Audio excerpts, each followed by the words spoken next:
que les mystères les plus insondables ont souvent les solutions les plus simples. Et les questions les plus complexes, les réponses les plus évidentes. Et après des efforts parfois bien inutiles, nous nous apercevons que les solutions ou les réponses sont juste sous nos yeux, dans le grand livre de la 5e dimension. Willy Whitlow! Oh, mais d'où diable sortez-vous comme ça? De ma ferme. Pourquoi ça? Rien, je m'étonnais que vous soyez venu à pied jusqu'ici. Je ne suis plus le maître chez moi. Il y a une de mes filles qui se marie dans 2 semaines. Je vois ça d'ici, j'ai connu ça avec les miennes. Écoutez, Whitlow, donnez-moi un coup de main à remettre cette roue en place, et puis en échange, je vous ramène chez vous. Pourquoi? Ce n'est pas la peine. Il doit bien y avoir 8 ou 9 kilomètres, et ça fait une sacrée trotte même à travers champs. Monsieur Henrys, venez par ici. Je vous en prie, c'est important.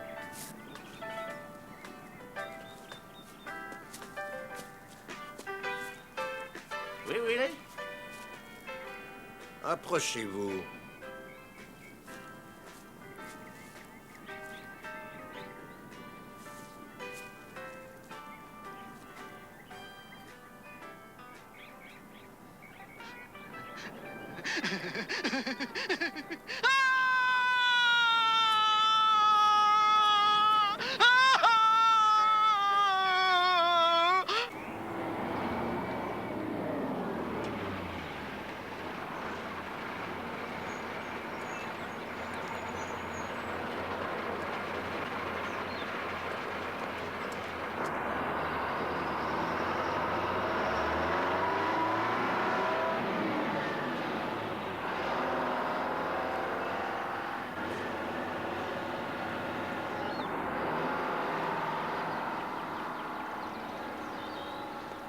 Monsieur Sayers? C'est exact. Vous avez l'air étonné. Où sont vos collègues? Mes collègues? J'avais dit au sénateur Westphalen à quel point la situation était critique et quelles étaient les forces spéciales dont nous avions Vous verrez, besoin. je suis très spécial. Je vois qu'il n'a pas vraiment cru à mon histoire. Écoutez, cette mallette ne pèse que 30 kilos en général, mais elle va bientôt peser des tonnes. Alors pourquoi on ne continuerait pas cette petite discussion confortablement assis, hein? Désolé, c'est par ici. Merci. Alors vous avez dit au sénateur que les tout premiers cas sont passés inaperçus, puisque il s'agissait de l'idiot du village et de ses Mais acolytes. tout à coup, ça s'est répandu. D'abord un couple de fermiers, ensuite 2 employés de la banque, et puis le maire. Et nous en sommes arrivés à 25 personnes. Et il n'y a aucun rapport entre elles? Toutes ont des âges différents et appartiennent aux milieux les plus divers, et tout à coup elles sont devenues... Folles, c'est exactement ça. Et ce matin, ça a été le tour de mon père.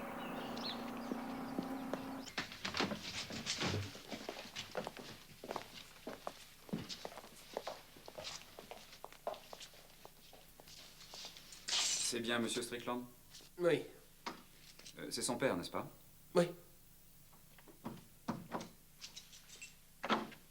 Merci.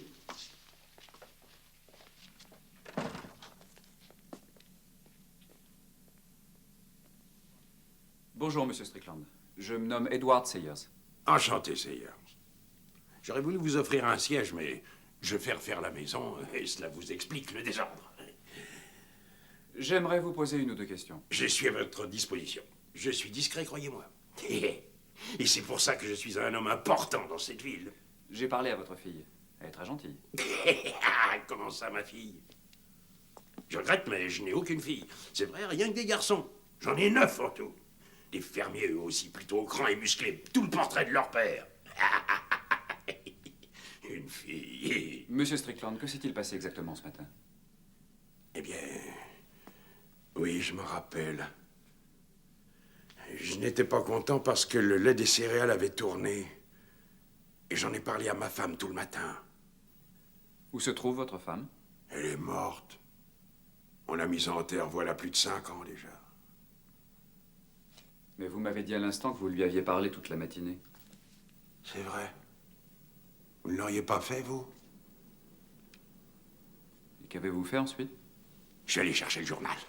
Mais ce maudit livreur l'avait envoyé par-dessus le toit de la maison. Impossible de le retrouver.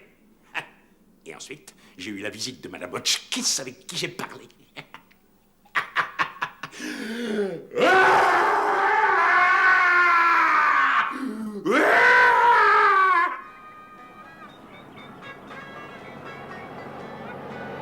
Monsieur Hotchkiss avait une belle affaire de voiture d'occasion. Eh bien, il y a 2 jours, en rentrant du marché, Madame Hotchkiss l'a trouvé en équilibre sur la corde à linge. Il vient d'avoir 72 ans. Ça ne vous dérange pas, j'espère? Non, pas du tout. C'est la seule station qu'on arrive à capter.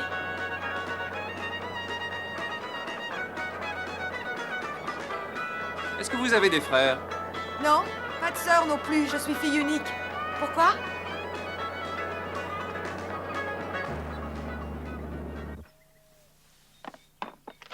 C'est tellement gentil à vous d'être venu me rendre visite avec votre amie Amanda.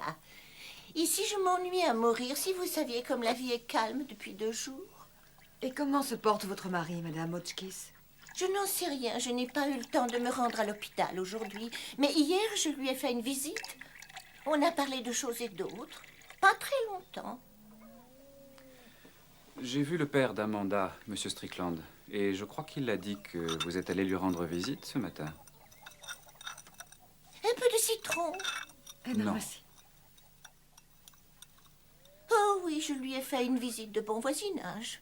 J'avais besoin de lui car j'avais envie de planter des marguerites et je savais qu'il avait la chance d'avoir les doigts verts.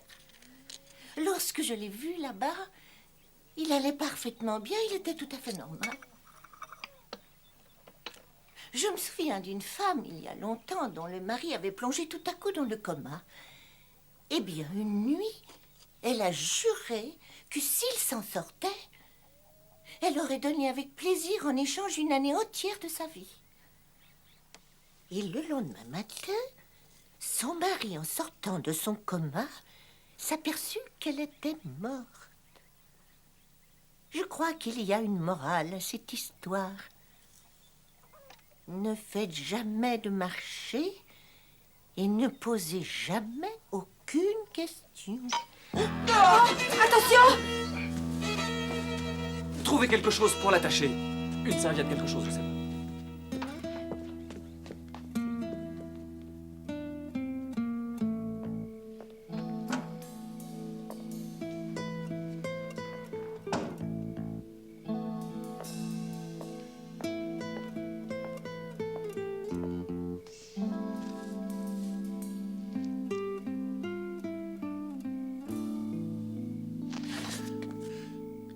Excusez-moi. J'espère que ces sandwichs seront suffisants à calmer votre faim. Ça ira. Prenez garde, on les a réchauffés, ne vous brûlez pas. Merci. Vous avez trouvé quelque chose? Non, rien. Ni dans l'eau, ni dans l'air. Les substances toxiques sont largement en dessous du seuil normal de sécurité. Si ce n'est pas ça, mais qu'est-ce que ça peut bien être? Aucune idée. Vous savez, j'ai une autre hypothèse. Un phénomène de contagion. Oui, c'est ça, une maladie très contagieuse. Amanda. Ce n'est pas une blague, croyez-moi, ça colle. C'est comme une chaîne de lettres. Le cerveau de Jess Fielding s'est détraqué après sa rencontre avec Sarah Moss. Celui de Sarah après qu'elle ait parlé avec le maire qui venait lui-même d'avoir un rendez-vous avec Jack Henrys. Mon père, lui, a perdu la raison juste après que Madame Hotchkiss soit passée le voir alors que la veille, elle était à l'hôpital où elle avait parlé avec son mari. Une maladie. Qui serait contagieuse et qui ferait perdre la raison aux gens.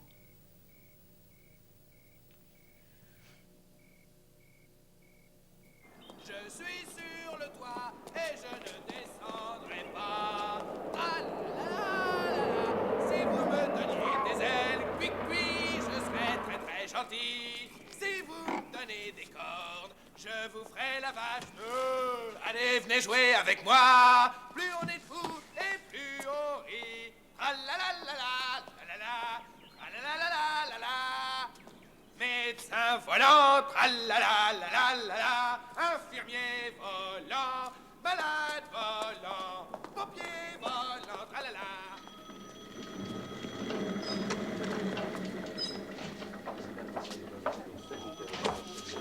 J'ai ici tous les examens effectués sur les malades en question. Et vous voyez que le docteur Benitz n'a rien trouvé, aucune présence de germes, ni virus, ni microbes.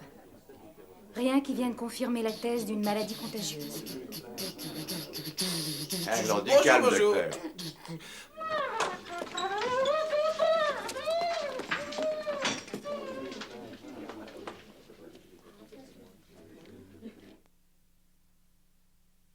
Il est extrêmement important que je parle au docteur Carroll. Oui, merci. Qu'il me téléphone quand il arrive. Vous avez mon numéro. C'est entendu. Il rappellera. C'est le chef de mon service à Washington. Dès qu'il saura, il fera mettre en quarantaine toute la ville et peut-être aussi une grande partie de l'État. Où en êtes-vous? Voilà. Grâce aux informations que j'ai obtenues à l'hôpital, j'ai remis en place les éléments et j'ai fait le graphique où sont portés les noms de ceux qui ont propagé le mal. Enfin, presque tous. Parfois, ça ne donne rien. Mais on peut constater que 2 d'entre eux aboutissent à la même personne. C'est peut-être là le point de départ du phénomène de contagion qui nous intéresse. Andrew Potts? Oui, l'idiot du village, en quelque sorte. Il a plus de 50 ans, il a passé toute sa vie dans cette ville. Il fait toujours des petits boulots. Mais en fait, on ne lui en donne plus. Pourquoi? Il a fallu l'enfermer à l'hôpital il y a 2 mois de cela. Vous savez ce qu'on devrait faire? Aller voir son frère. Ils ont passé leur vie ensemble dans la maison de leurs parents à Woods Road. Je me souviens, il était professeur dans mon collège, un professeur estimé, cultivé, un grand spécialiste de l'Extrême-Orient. Savez-vous si on l'a enfermé lui aussi à l'hôpital? Oh, non, je suis sûre que non. Est-ce que c'est loin où il habite? 3 bons kilomètres sur la nationale. Hé, et moi, qu'est-ce que je deviens? Vous devez rester ici au cas où mon patron appellerait. Et que ferez-vous si M. Potts est atteint lui aussi de la même maladie que les autres? Dans ce cas, il me faudra battre le record du 3000 mètres. Je n'ai pas l'âme d'un héros.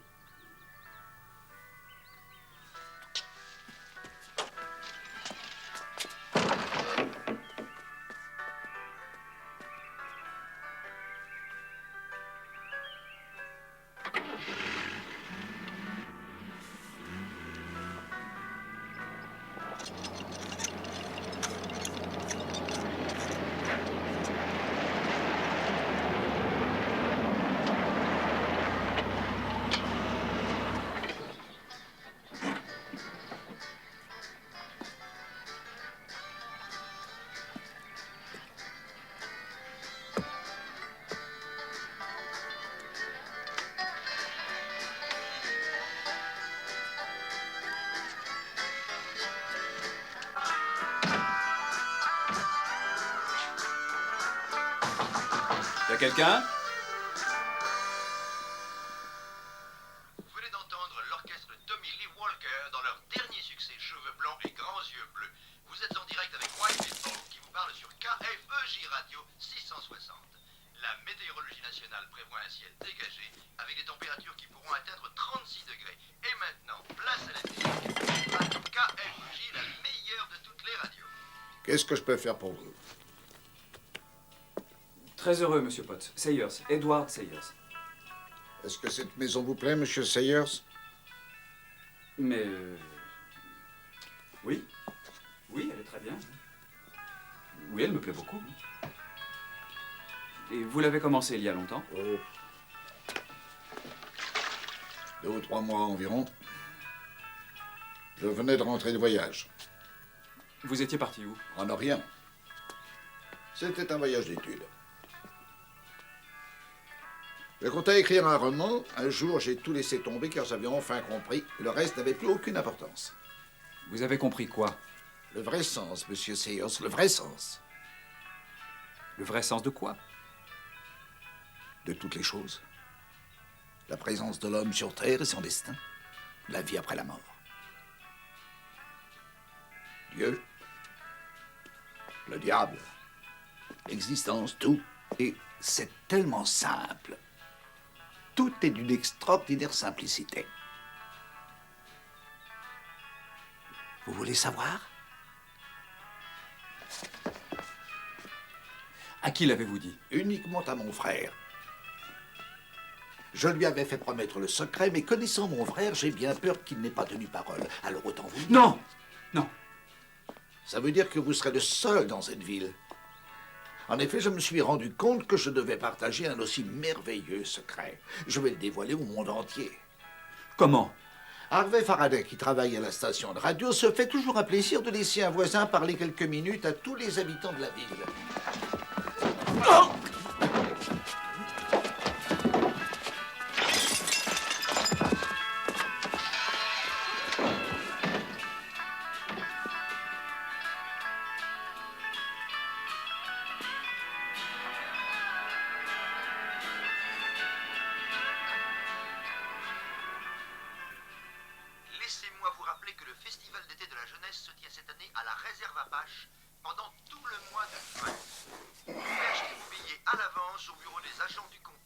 sera 12 $ pour un adulte, 8 pour les jeunes et gratuit pour les moins de 12 ans. Les bénéfices iront à l'école de la réservatrice. Laissez-moi vous présenter.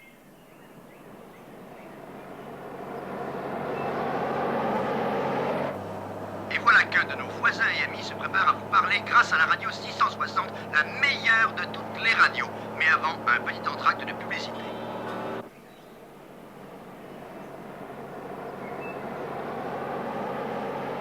Comme je vous le disais tout à l'heure, je vais laisser quelques instants la place à l'un de nos voisins et amis, le professeur Jeffrey Watts. Bonjour professeur, comment ça va? Très bien, Bill. On ne vous a pas souvent vu en ville ces derniers temps. J'ai été très occupé, des bricoles à faire chez moi. Mais aujourd'hui, j'ai quelque chose d'important à dire à tous vos chers auditeurs. Eh bien, on vous écoute. Je suis persuadé, mes amis, que vous aimeriez connaître le sens de la vie. N'est-ce pas? Ah, c'est certain. Pour ma part, je brûle d'impatience, professeur.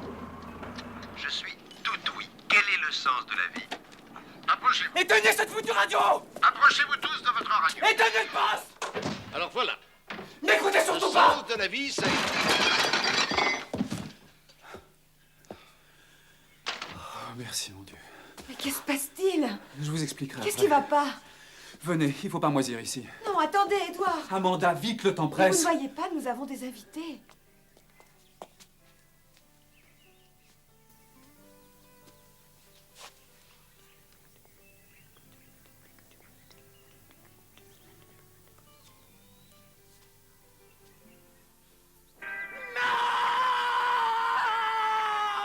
L'homme est une créature malade de curiosité, toujours avide de réponses. Mais il existe des connaissances pour lesquelles il n'est pas préparé, des secrets qui, une fois dévoilés, le détruisent et qu'il vaut mieux laisser caché dans la 5e dimension.